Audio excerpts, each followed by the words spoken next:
Okay, so this is just a quick response video to something that I've been watching on CNN lately. They've started a segment called The Education Crisis, where they're discussing what they think is the problem with education in the United States. The thing that kind of struck me was, first, they did do a good segment on a school that is being built in Los Angeles. It's $500 million school. CATO did a podcast that I'll link to in the description that placed the per student cost of this school at around $30,000 a student, which is more than I paid in tuition to a private university for a year. So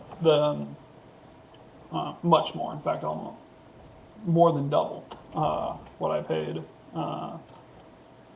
for 1 year tuition at my private preppy university. So the thing that, and the other thing that struck me was they had this student panel where they discussed what the students got out of public school. A lot of them said teachers, a lot of them, or all of them agreed that teachers were important. And one student in particular said something that struck me. She said it was not the school that was important in terms of the facilities available there. It was the teachers and the sense of community.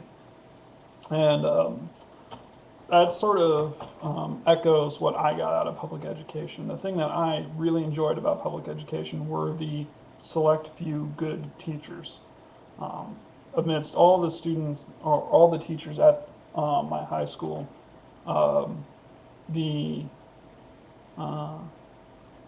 my calculus teacher was amazing. He actually did double duty at Purdue as a calculus teacher, so he was very heavy on us getting into passing the AP exam or getting credit by exam through Purdue. I had a great biology teacher, even though I hated biology. She was very engaged in making sure that the students got a good physics education. My band teacher was phenomenal. He was very engaged with the students and was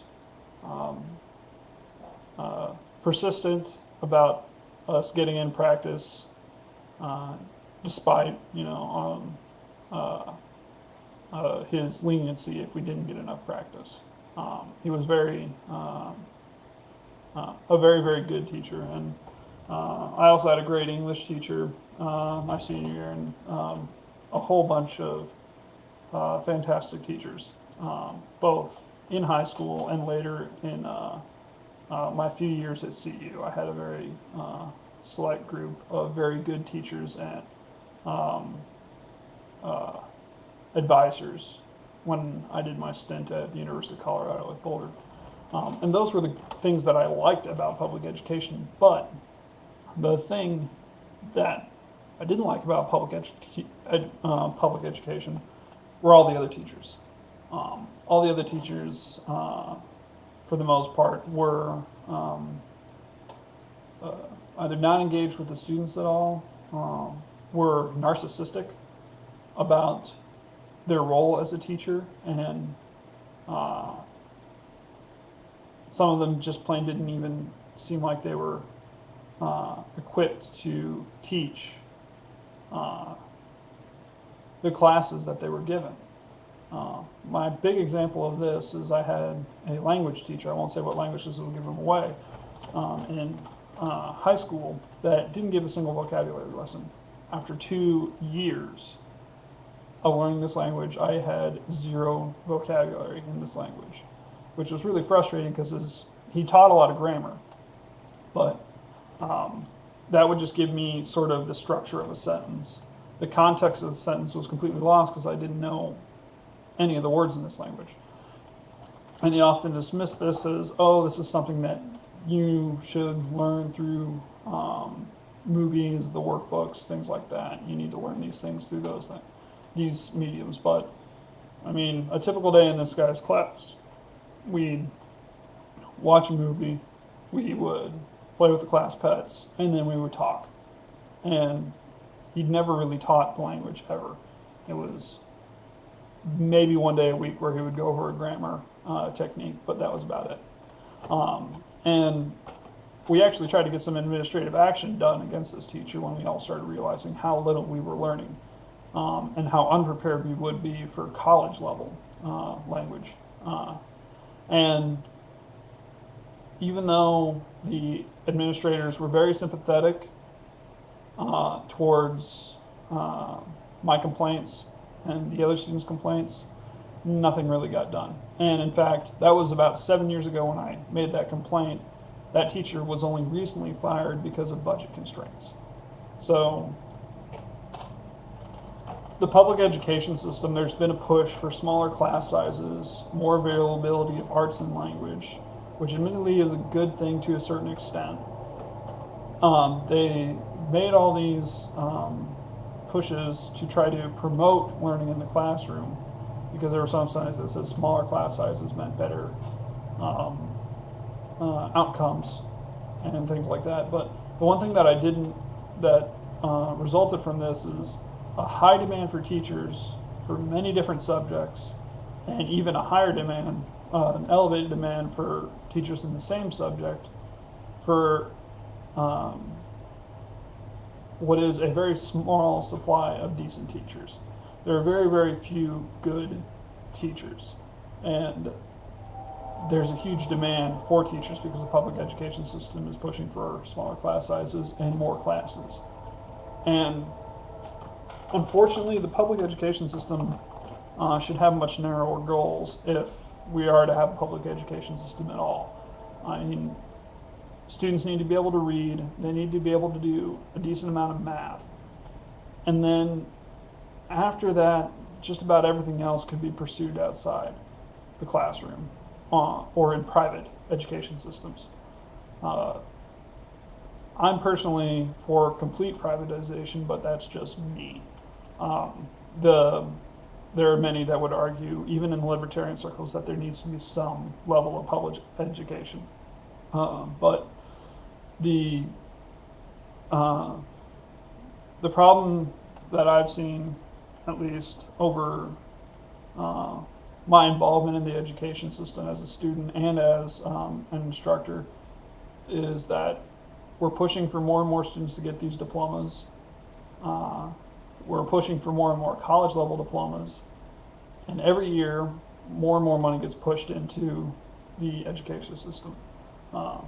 Despite pre-No Child Left Behind and post-No Child Left Behind strategies in terms of distributing funding amongst the schools, every year the total funding has gone up, every single year. And we've had no return on that. And this brings up my second point, which is which was completely left out of the conversation with the students, which was parental involvement. Just about all, or I shouldn't say all, most education studies that have looked into this have determined that parental involvement is the dominant factor in student success.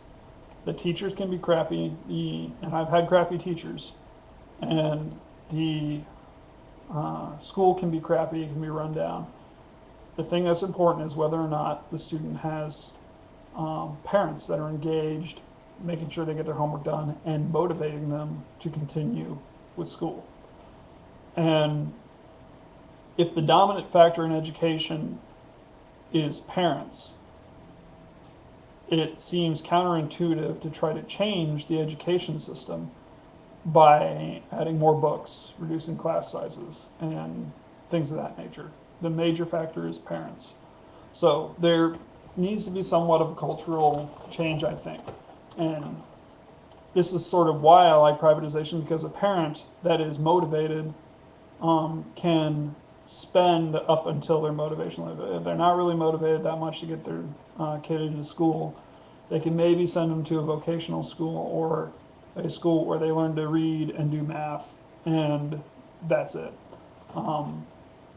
You could also, on the flip side, have a parent that is extremely involved and very interested in their student going to a very good school, and they could, spend accordingly.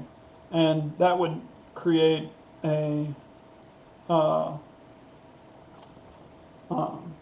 an environment where teachers are paid not based on, the state salary, where crappy teachers are paid the same as the really, really fantastic teachers.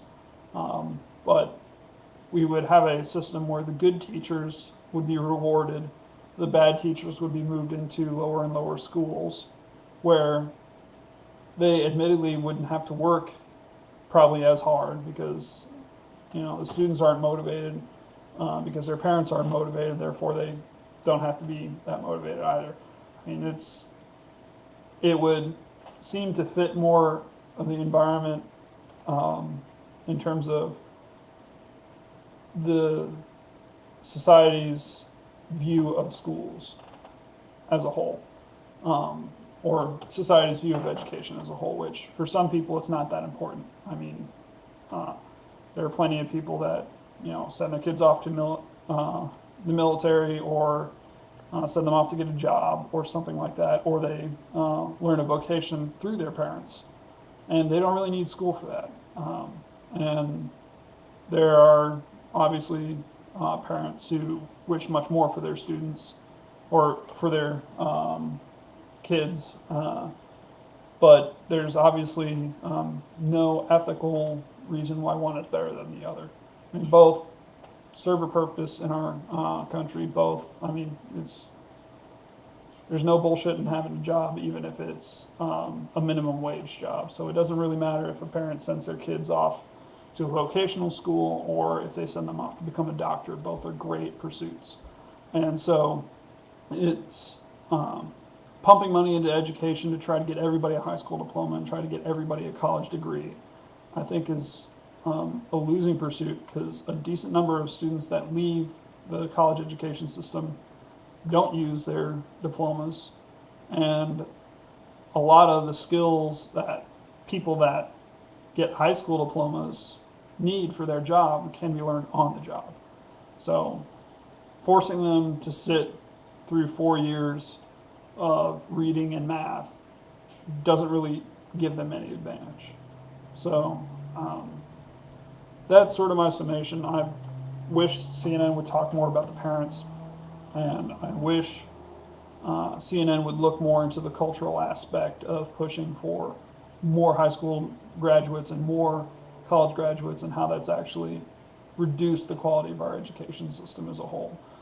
CATO's done numerous podcasts about this, and again, I'll post the links in the description, but regardless, I think the media should take a closer or a broader look at the problem with our education system. Sorry this was a bit haphazard and a bit long-winded, but thanks very much for your time anyway.